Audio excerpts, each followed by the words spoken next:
Bonjour à tous, nous sommes à Arles sur le forum des associations pour évoquer avec vous et avec nos invités la concertation menée par le PETR du Pays d'Arles à propos du PCAET. Alors le PCAET, qu'est-ce que c'est? C'est le plan climat, air, énergie, j'ai des gens qui me soufflent, c'est bien, et territoire, voilà. L'idée, c'est avec vous, acteurs associatifs qui êtes engagés et en prise chaque jour avec les problématiques climatiques et environnementales, essayer de comprendre quel constat vous faites et quelles pistes on pourrait ensemble trouver. Alors Jean-Marc Rocky, merci d'être là. Bonjour. Vous êtes donc administrateur de l'association Pays d'Arles en transition, une association qui dit bien son nom. Expliquez-nous un petit peu ce que vous faites dans le cadre de cette association. Donc c'est une association qui existe depuis 10 ans, on fait 10 ans cette année. C'est une association qui a connu plusieurs phases et aujourd'hui on va dire on est un hub d'accompagnement d'initiatives diverses qui sont favorables à la transition. Au départ, c'est une association qui était à vocation d'éduquer ou d'informer sur le changement climatique. Puis suite au film Demain de 2016 de Cyril Dion, nous sommes passés en mode un peu plus actif, concret, opérationnel. Et depuis, on va dire, le Covid, les années Covid, on est beaucoup plus en mode coordination. Voilà. D'accord, donc c'est-à-dire que quand il y a des projets qui sont en train de se monter, émergents là, sur le territoire d'Arles, vous les accompagnez pour que ces projets deviennent réalité? Très bien. Tout à fait. Effectivement, je vais la refaire celle-ci, la question. Donc, ce qui veut dire que quand il y a des projets qui émergent sur le territoire, ici, en Pays d'Arles, vous accompagnez ces projets pour en faire des réalités? Tout à fait. On essaye de s'impliquer au plus tôt, mais évidemment, tout dépend de la nature du projet. Par ailleurs, on essaie de faciliter par notre connaissance du réseau au sens Pays d'Arles en lui-même, mais également par le réseau Territoire en Transition, qui est un réseau international, et donc des projets et des pratiques innovantes, il y en a un peu partout sur lesquels on peut capitaliser, partager, avoir des retours d'expérience et parfois partager sur les difficultés de mise en œuvre, être vigilant, attirer la vigilance, etc. En quelques mots, juste quelques exemples de projets qui sont en ce moment en train d'émerger ici. Alors on peut parler de projets existants depuis 2016. Il y a eu par exemple la monnaie locale, la roue ardésienne. Effectivement.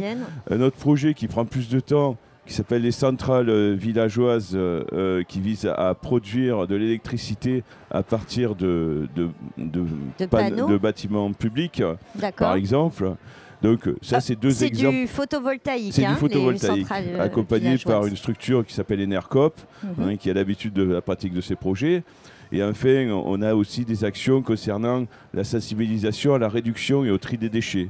C'est-à-dire, il nous arrive de participer à des opérations comme Zero Waste, des opérations qui visent à sensibiliser la population à la réduction des déchets ou au ramassage des déchets. D'accord. Alors, dans le cadre de vos missions, des missions de l'association, quel constat vous faites, vous, en matière, je dirais, de changement climatique? Qu'est-ce qui se passe sur le territoire aujourd'hui? Est-ce qu'il y a des signaux d'alerte? Mais comme partout ailleurs, on a vu qu'il y avait des incendies, des phénomènes climatiques de plus en plus violents, des pluies violentes, des difficultés à assumer. Récemment, la semaine dernière, tout le monde a pu constater qu'à Mossane et à Paradou, il y a eu des inondations et des chutes de pluie assez violentes. Donc, le point de vue de l'association, on est assez clair. Nous, on pense que le temps du bénévolat est à peu près terminé. C'est-à-dire qu'on est en phase de réflexion profonde au niveau associatif. On pense qu'en 2022, on n'en est plus à parler d'une transition heureuse et sympathique et joviale. La transition s'impose à nous. Et la difficulté va être de supporter les conséquences de cette transition. Et donc, effectivement, la priorité qu'on se donne aujourd'hui en termes associatifs, c'est d'aider à la prise de conscience. On s'aperçoit que dans les décisionnaires, que ce soit public-privé, la culture sur la compétence ou la connaissance du phénomène de changement climatique et de nécessité de transition écologique est assez peu partagée, est assez peu connue. On l'a vu bien évidemment, ça a été fortement médiatisé au niveau de l'Assemblée nationale en France, où il y a moins d'un tiers. Allé former, voilà. c'est ça, les députés ou les ministres. Voilà, il y a moins d'un tiers des députés qui ont accepté d'être formés. Et quand on voit localement la connaissance de certains élus, on peut largement se poser des questions. Voilà. Donc, priorité numéro 1, informer, voire former les décisionnaires, enfin les élus en tout cas. Les citoyens lambda, la prise de conscience, elle est là quand même. Alors la difficulté du citoyen, c'est qu'évidemment il est pris entre deux feux, hein, soyons clairs, entre d'un côté la facilité et de l'autre côté la difficulté de remettre en cause son mode de vie. On l'a vu avec le Covid. Le Covid a été une expérience sur laquelle on ne peut pas passer, le retour d'expérience ne peut pas être mis de côté. On a bien vu que des gens avaient changé leurs pratiques dès le début du Covid à cause du confinement, et dès que, on va dire, les interdictions ont cessé, ils ont repris leurs habitudes et à nouveau utiliser les circuits ou les modes de vie qui sont assez problématiques pour la planète. Donc on voit bien qu'en fait, le citoyen, il a compris, il est capable de comprendre, mais il faut l'accompagner. Et aujourd'hui, l'accompagnement pêche sérieusement. C'est-à-dire, on ne demande pas d'accompagnement répressif ou un accompagnement coercitif, mais force est de constater que quand on a 2 à 3 mois de canicule, comme on a pu le vivre cet été, c'est pas en vantant l'effet bénéfique de la climatisation qu'on va résoudre le problème. On sait très bien que c'est sur d'autres registres qu'il va falloir agir, beaucoup plus moyen terme et long terme. Et ce qui est désespérant, c'est de voir encore des décisionnaires, et toujours pareil, publics, privés, qui en sont encore à croire qu'il faut développer la logistique, le tourisme, etc. Et j'en passe, c'est des meilleurs. Donc le problème, c'est la différence entre l'incantation d'un développement économique dont le constat est établi, c'est révolu, et une réalité qui devient de plus en plus dure à supporter. Par exemple, la canicule pendant plusieurs mois, par exemple des phénomènes climatiques qu'on a du mal à gérer, qu'on a du mal à anticiper, sur lesquels on a du mal à réagir, à part penser les plaies par la suite. Voilà. Donc, au rang, vous, des projets qui sont portés aujourd'hui par l'association, vous avez évoqué la question de l'énergie renouvelable avec les centrales villageoises, celle des déchets, celle de la monnaie locale, de la relocalisation de l'économie. Ce sont ça les axes prioritaires aujourd'hui, selon vous ? Bien, le seul moyen de mobiliser la population, c'est de les mobiliser à une échelle qui est mesurable pour eux, qui est tangible pour eux. Si on prend le cas des déchets, c'est assez surprenant. Déjà, la sensibilisation au tri des déchets, elle est anecdotique. C'est-à-dire, aujourd'hui, on a bien vu que les ambassadeurs du tri, etc., c'était plus du tout à l'ordre du jour. Et le seul mot qu'on a à dire, c'est quand on s'implique un peu sur le sujet des déchets, tout le monde sait que le meilleur déchet, c'est celui qu'on ne produit pas. Donc, en fait, il faut réduire les déchets. Quand on discute avec les décisionnaires, publics, privés, peut-on faire une campagne de publicité privilégiant la réduction des déchets? C'est surtout pas réduire les déchets, ça sous-entend consommer moins, sobriété. Et ça, c'est inentendable. Alors qu'on sait très bien qu'à la fin, c'est ça qu'il va falloir faire. C'est réduire les déchets, puisqu'on déborde de déchets, on a du mal à les trier, certains emballages ou process sont difficilement récupérables, donc on voit bien qu'on est coincé. Donc nos actions visent le public, mais soyons clairs, le public à son échelle, même avec toute la bonne volonté de chacun des citoyens, on n'arrivera pas du tout à ce qu'on doit faire pour tenir, par exemple, les ordres de grandeur de l'accord de la COP21 à Paris. On est dans des échelles qui n'ont rien à voir.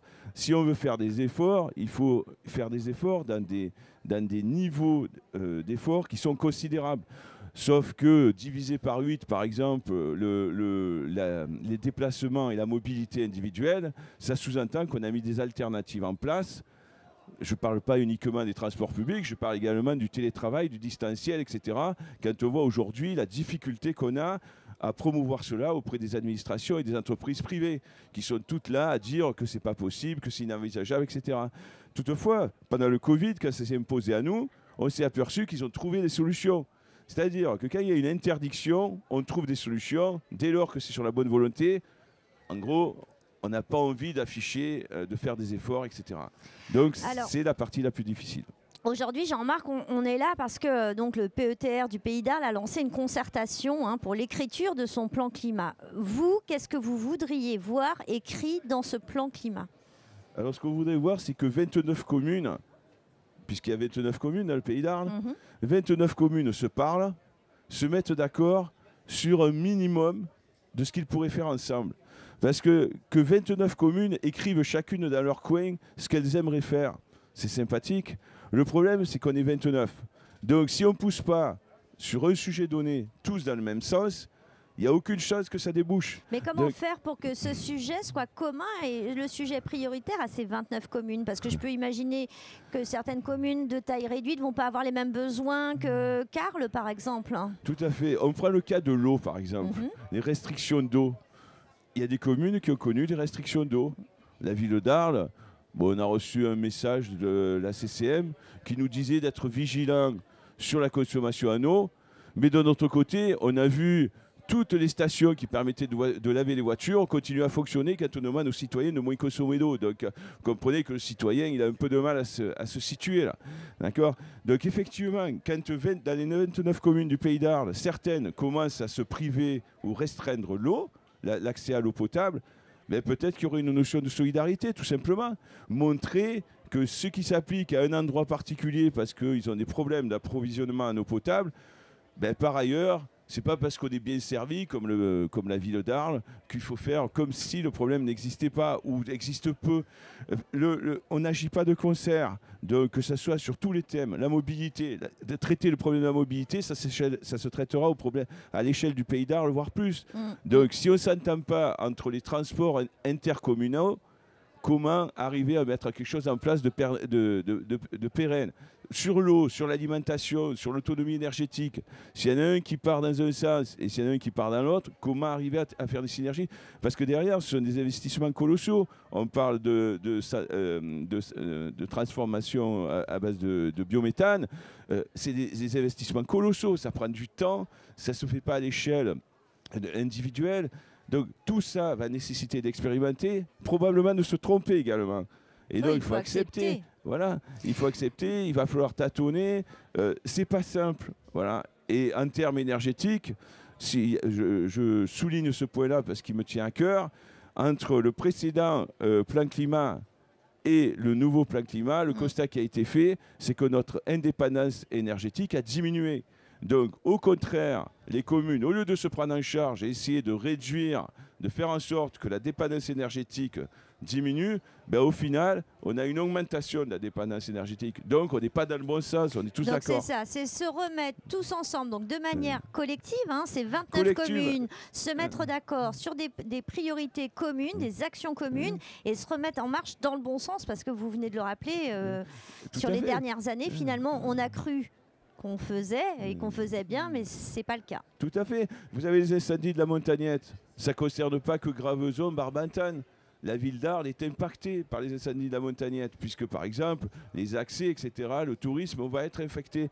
Donc, on ne peut pas faire comme c'est chez toi, c'est chez moi, donc si c'est chez toi, je m'en fous, si c'est chez toi, voilà. Il faut qu'à un moment donné, il y ait une conscience du Pays d'Arles. Et la difficulté, c'est qu'aujourd'hui, on a 29 élus. On a 3 structures, 3 EPCI, donc avec des communautés de communes. Voilà. C'est pas facile. Chacun voit un peu midi à sa porte. Voilà. Donc là, on espère qu'en tout cas, ce temps de concertation va servir à ça. Tout à fait. Donc rassembler les 29 communes, toutes ensemble, les 3 EPCI, pour avoir une vision partagée des actions communes, avec le tout avec bon sens. Merci beaucoup Jean-Marc Croqui. J'imagine que vous allez contribuer à ce plan climat d'une manière ou d'une autre. C'était votre contribution ici sur le plateau de Bleu Tomate. Il y en aura d'autres certainement.